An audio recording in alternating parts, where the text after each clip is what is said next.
You shouldn't have to work this hard to blend out a transition color. That's all I'm saying. I stand firmly behind this belief, okay? Today we are filming episode 2 of my new Throwback palette series. You guys really seemed to enjoy the first one, and to be honest, so did I. Now, today is episode 2, like I said, and you can probably tell from the title which palette we are doing today, but if not, we are going to be using the Natasha Denona Lila palette. So if that sounds interesting to you, keep on watching. Now you could also subscribe and hit that notification bell if you would like to. I truly appreciate it, but if not, all good as well. Now let's get into the throwback makeup. I've also had 2 coffees already and I'm drinking my third. I put my Starbucks cold brews in these giant cups. I could get a Starbucks cup, but you know, they're very expensive. Anyway, this is my 3rd coffee. So expect the talking to get even quicker throughout this entire video and for me to just kind of be all over the place. Okay. Today we're going to use the Natasha Denona Lila palette, like I said. This is what it looks like on the inside if you haven't seen it before. It's like a purpley, pinky, cool tony kind of vibes, I think. How I would kind of describe it. So I put this palette in my throwback palette kind of vote for the first time that I did it. For episode 1, I put a vote up on my stories of the Jaclyn Hill Morphe palette, this palette, the Huda Desert Dust palette, and the ABH Modern Renaissance palette. Jaclyn Hill Cross Morphe 1, which was episode 1, and this one came second, and it only came second by like 1 vote. So that is why I thought I would use this one today, because clearly a lot of people also wanted to see this one. But I'm so not excited to use this, to be completely honest with you. I'm kind of intrigued. I actually picked it up a couple of months ago actually to kind of see if I still really dislike this palette. I tried to film an Instagram like retrying makeup that I hate video kind of thing, and I didn't even get through it. I literally tried to do a look, it failed. I tried to do another look, it failed, and then I gave up and I never even filmed with it, and it went and sat back on my shelf and collected dust again. So I'm not excited to use this palette today. We'll see if I can make it work. I'm not fully confident. I'm probably just gonna do something pretty basic because I really do struggle to make this eyeshadow palette work for me. I have not tried a Natasha Denona palette since. I'm actually too nervous to spend that much money on another eyeshadow palette of hers in case it is this formula. If any of you actually have a few of her palettes and have this one and a couple of others and you notice that this one is just shit and the others are amazing, can you actually let me know in the comments box down below? Because I'm very interested to see if she changes her formula per palette and it's just that I don't like this formula. Maybe I got a dud palette. I don't know what it is. I try not to make these videos too long, but they are longer, guys, so just be aware. I mean, you can see the timestamp on the video. You know how long this is. This is also kind of a chatty get ready with me type of video. I just kind of like talk at the camera with you guys and pretend like you're here talking back with me. So if that's not your kind of thing, you know, it's not the video for you, my friend, and no harm, no foul.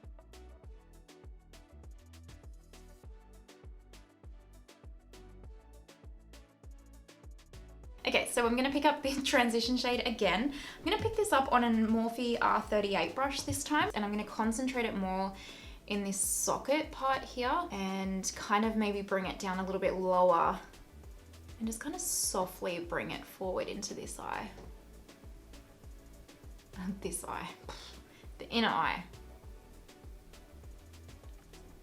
Okay, and then what I'm gonna do is I'm gonna take this ColourPop blending brush. I don't know if it's for sale anymore, but it's kind of like a Sigma E25, but fluffy. I'm just gonna pick up some of the Charlotte Tilbury, like, airbrush powder. You don't have to use this at all. You can just use any kind of powder you got sitting around, or a white eyeshadow, or a skin tone eyeshadow, I should say. And I'm just gonna actually use this to kind of buff out this darker color. I just don't like, see how, I'm hoping you can see this, but see how the darker shade, when you lay it down, it just leaves this line and it doesn't really blend out. It just fades. I don't know, does that make sense? Let me try this brush. This is like a really pointed, tapered BH Cosmetics blending brush, and I've picked up that dark transition shade again, and I'm gonna run that through the crease, but kind of like slanted upward almost. And let's see if this blends it out. Yeah, that's all. I hate this palette. I hate it. It's just. Tell you what, I probably am never gonna make Natasha Denona's PR list. I do like some. Well, I've only actually tried this palette from her, and I had such a bad experience. I've never actually tried anything else, so I can't really say I've had any other good experience. Yeah, this brush is working better. Okay. You shouldn't have to work this hard to blend out a transition color. That's all I'm saying. stand firmly behind this belief, okay? Okay, I'm gonna stop. We're gonna stop with the negativity. We're actually gonna put positive vibes into the universe. It's gonna be an amazing eyeshadow look. It's gonna be one of the best eyeshadow looks I've ever done, and I'm gonna have a positive, fun experience from here. All right, I'm gonna finish this eye with this transition color and do this eye, and I'll be back. Okay, I'm gonna pick up a Morphe 507 like mini tapered blending brush, and I'm going to pick up this color right here. I'm not gonna pick up a lot, just a teensy tiny amount, and I'm going to very lightly also put this into the crease, like in the lower part of it, just to deepen it up slightly. Not a lot. Let's use one of these shimmer shades. I'm gonna use this pink one here because it is very, very pretty when it's swatched. And I'm not gonna try it with my finger because I remember last time I tried that and I thought it would work and it didn't. So I'm actually gonna try it on a brush, and I'm gonna try wetting the brush, and we're gonna see how that goes. Let's see if this even works. I'm just using the Flower Beauty Dewy Setting Spray, and I'm going to try, okay, well that's pretty good so far. That's actually nice. It definitely did not do this last time, so maybe you just need to use them wet, I don't know. I do really like the look of the Sunset palette, the mini like one. That looks really pretty, and I am tempted to get that because I love those like yellow kind of tones and the berry tones. But I'm too scared to spend the money on it. Does anyone have that? What is the formula like for you guys? Okay, that's actually not looking too bad. That's kind of nice. My eyelid is burning, I won't lie. But it's not too bad. It's actually not looking bad. So I'm gonna go do the other eye and I'll be right back. I'm actually genuinely not unhappy with this. This is actually looking nice. Now I'm gonna leave it here with the eyes, and we're going to go on to the rest of our face. We'll finish that up, and then we will come back and do the lower lash line a little bit later when the rest of my face is done. So I'm just gonna quickly do my brows off camera. It's like watching the paint dry to do them, you know, and then I'll come back and we'll start my face, which I'm so excited for the products that I've picked today, you guys. So don't go anywhere, 'cause I'd find you. Okie dokie, so brows are on, and let's go ahead and move on to the rest of our face. Now each week when I do this, I do try and pick the most throwback kind of products in my collection, or at least older products in my collection and not kind of new releases. So that is exactly what I've done today if I have a product like that in my collection. So we're gonna go ahead and use the good old fashioned Smashbox Primerizer for my primer today. This has been around for ever, and it's still actually really popular. It's probably one of the primers I think I see the most, especially with a lot of YouTubers with dry skin. They do really rate it, and I do like it. I think it's nice. For foundation, I am so excited because I am going to be using the YSL All Hours foundation. Now I actually went and got this yesterday. I didn't spend my own money on this product, so technically I haven't broken my low buy rules by buying a foundation without using another one for this one in particular, because I actually got a gift card for for Maya, which is like a department store over here, and I got this foundation with my gift card. So I haven't used it yet. Now this is in the color B30 Almond, which they did have a tester, but you know, you're not really supposed to use them at the moment. So I just picked a light neutral, the light neutral shade, because that's generally what I am in every single foundation line. So hopefully this works. I'm gonna use it with my Eco Tools sponge, and we're going to punch this all over my face. Yeah, that's a good shape. So last time I kind of filmed one of these videos, I wasn't in such a good space. I well, by the end of the video I was, because I kind of talked it all out and felt a lot better. But I was talking about how I was getting really discouraged with my social media because I wasn't my Instagram wasn't reaching a lot of people, which seems to it's actually happening to pretty much everyone right now. And I kind of talked about as well how I was feeling a little lost with my messaging, and yeah, I talked about a lot of those things in that video, and I also talked a lot more in the actual footage. But if I left it all in, even though I wanted to, if I left it all in the video, it would have been like an hour, and no one's gonna sit there and watch that. So I cut it all out pretty much and left the most important stuff that I wanted to kind of talk about with you guys. But I am feeling so much better, and I don't know what happened, but by the end of that video I just figured out, I don't know, it's just I just felt so much better, and I felt like I kind of know who I am again, and yeah, it was amazing. Like, it felt so good. And it kind of really changed my whole attitude about things, and just, yeah, it was so good. And like, just thank you so much for the support that you guys have shown on that video. Like, quite a few people have watched it, like, for me being such a new YouTuber and stuff, and I really, really appreciate it. Okay, so my foundation is finished up, and let's go ahead and move on to concealer. Now today I thought, what a better throwback concealer to use than good old-fashioned Tarte Shape Tape. We're going to use this one for our under eyes. And because that foundation is so full coverage, it's actually done not too bad of a job covering my pigmentation. So what I was talking about before was basically how I kind of changed my tactic and strategy a little bit for my social media, because I kind of realized that a few things about it. And one, I realized that I was trying to just basically copy all of the really popular mega YouTubers and influencers, because I thought that that's what everyone wanted and what you had to do to kind of make it. And also I kind of found myself on Instagram. I mean, I'm an introvert in general, and I'm also very shy, even though if you kind of meet me, I can be quite in your face and honest and like extroverted. I do need to know you before I'm like that. So I actually am genuinely quite shy. And a lot of the times people mistake that as I'm cold or I'm a bitch, but it's just, I'm terrified. I have such social anxiety. Like, large groups absolutely terrify me. If we are one-on-one or like 2 or 3 on with me, like, I'm okay, but anything more than that, I'm purely terrified. So like, kind of the whole social media thing and like being social and making friends, I guess, over the internet is quite nerve-wracking to me. And couple that with the fact that like the last couple of years my self-confidence has kind of plummeted a little bit. I found that with social media I wasn't really connecting with people because I was too afraid to, and I was just like doing things to almost get something from them. So I would like someone's photo and comment on their photo, oh, so pretty, with a heart, because I was like, oh, maybe they'll comment back on mine and they'll follow me, or, you know, whatever.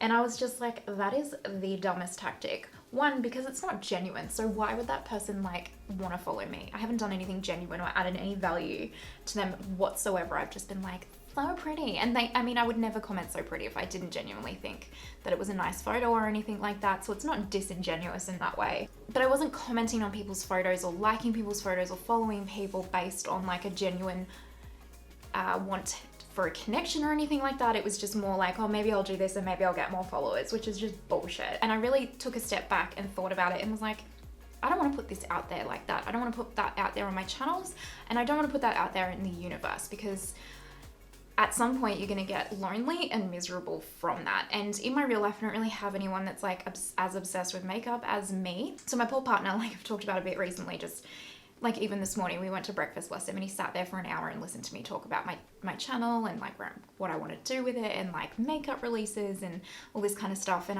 it's just like, you're on social media, be social and create and create the community that you want to talk about the things that you want. So that's exactly what I've done and what I want to do. So I no longer am so concerned with the numbers or anything like that, but I'm more concerned about the connection that I have with people and the message that I'm putting out there, and that I'm adding value to people's lives in some way, shape or form. And even if it's just that, like, you know, on Instagram, my picture is like inspires them in some way or makes them forget their troubles for a day, like, you know, a brief second, or it's because we had a chat and you really enjoyed it, or I don't know, you know what hopefully that kind of makes sense.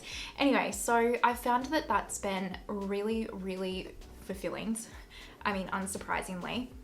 And I've also found that now, instead of just commenting on people's posts because I'm like, oh, that's so pretty, maybe you'll like my posts too, I'm actually just commenting on people's posts genuinely and actually trying to really comment something meaningful on their post to, one, lift their day, because I know when people leave genuine comments and kind of talk to me in my comments, I love it so much. Like, it literally makes, you guys have no idea when you leave a comment on my video or in my Instagrams or anything like that, you just have no idea how much that makes my day and how happy I am. Like, you just honestly have no idea.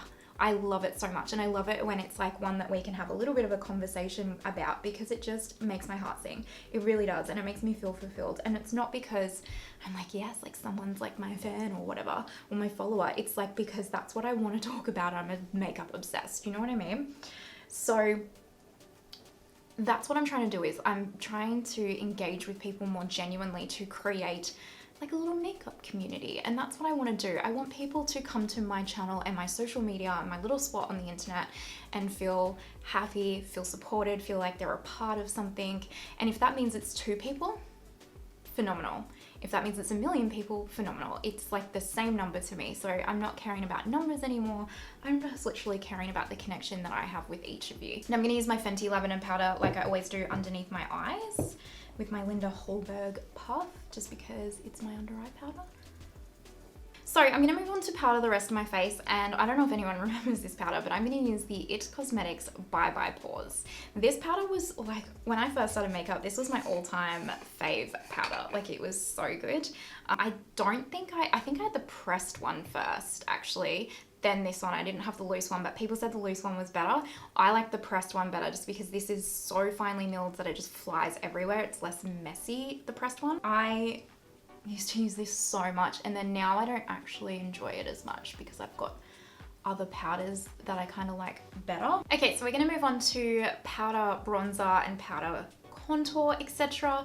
And back when I first started makeup, this product was such a cult favorite amongst pretty much anyone that was in makeup, and it is the Anastasia Beverly Hills Contour Kit. Now, I don't hear them talk about as much anymore, but back in the day they were very, very popular. And I have the powder one, and this is in the light to medium, but I do really like this. I think it's actually it's a good product. I mainly use this one here, and I mainly use these. This is obviously your contour shade, but what I kind of do for my bronzer sometimes is I just mix all 3 of these together. I just like swirl the brush in, and it's pretty good. So we're gonna use this today for bronzer, and I'm going to use my e.l.f. like powder brush. So I'm just literally doing this basically, and then I kind of tap off the excess, as you should. And I'm just going to, I don't put a lot of pressure on my face, to be honest, when I do use this brush, because it's such a big brush. I don't want it to like, I don't know. I don't even know what I'm trying to say anymore. Let's just move on. I also just kind of like to do a little, probably did way too much then, but it's all right, over my nose to kind of make it seem like I got a little bit sunburnt, and then it turned into a tan. Now, highlight, my favorite part. This one, I remember when it first came out, quite a few YouTubers were like really raving about this product, and were kind of, yeah, they were just really raving about the product basically. And it is the Kylie Cosmetics loose highlighter in the color Santorini. So I will hold it up for you guys, but I can't tilt it too far because, you know, it'll all fall out. But there you go. I remember probably more so Jaclyn Hill than anyone like really loved this highlighter. And when I did my first ever Kylie Cosmetics order, I picked this up because I was like, well, if Jaclyn loves it, I love it. So that's kind of what happened. So I'm actually going to take my sponge. I've been doing this lately and I quite like it. I'm going to take my sponge and I'm just going to pick up the product that's in the cap, because this is actually a super pigmented highlighter and you don't really need like a lot. And I'm going to then tap super lightly where I want the highlighter to go. So maybe a little bit more product than that.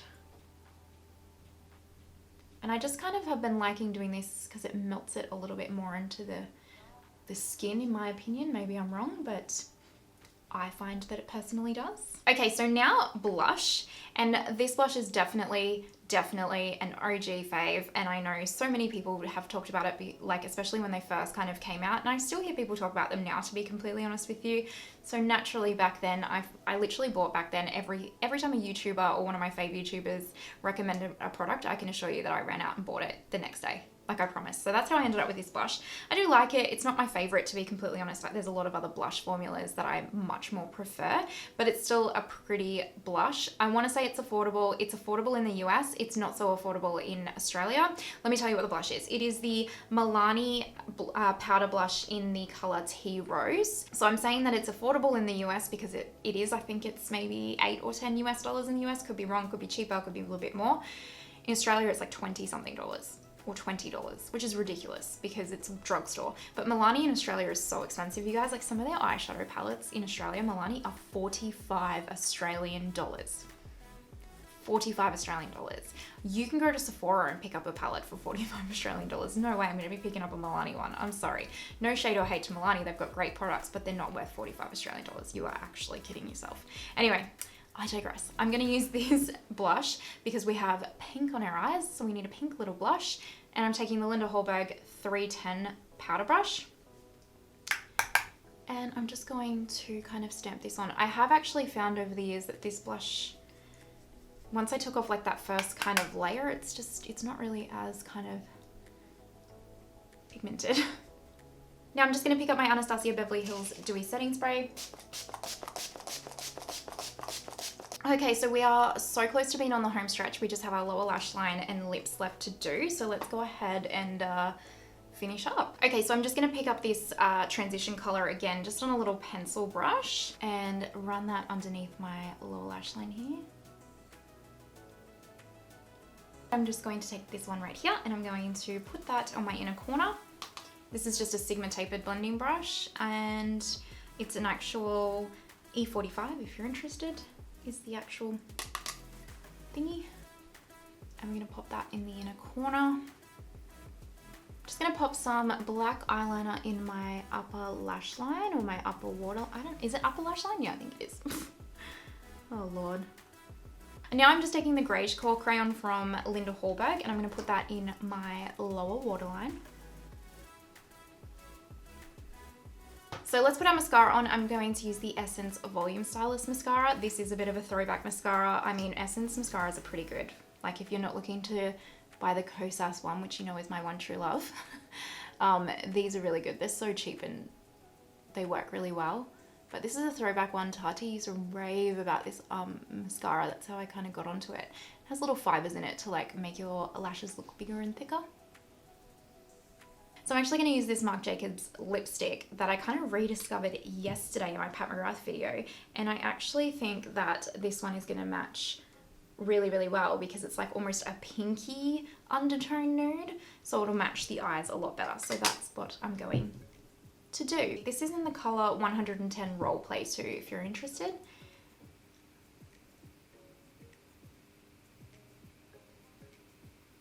All right, I just quickly changed my shirt and my earrings because I thought the pink earrings made the pink eyeshadow pop and the black made both of them pop. So that is episode 2 of my Throwback Eyeshadow palette series complete. We have done the Morphe Cross Jaclyn Hill palette and now we have done the Natasha Denona Lila palette. So there you go. Has this episode made me want to pick up my Natasha Denona Lila palette any more than I have been? Absolutely not. Is it a palette that I still really strongly dislike? Yes, it is. Did I make this look work? Yes, and I'm so happy because it's probably the first look I've made work for a very long time using this palette. If you already have this palette in your collection, I would love more than anything to know in the comments down below if you are still enjoying the formula or not, or has your formula turned bad like mine, because maybe I just got a dud palette. Honestly, it happens every now and then, right? I really hope that you liked this video. I love filming it. I love sitting down and filming a full face of makeup and just talking to you guys. It's so freaking fun. So I really hope that you enjoyed it, and if you did, you could give this video a thumbs up, you could subscribe, you could hit the notification bell, you could do all 3, or you could do none. Just thank you so much for being here and watching, and if you are watching until the end, thank you,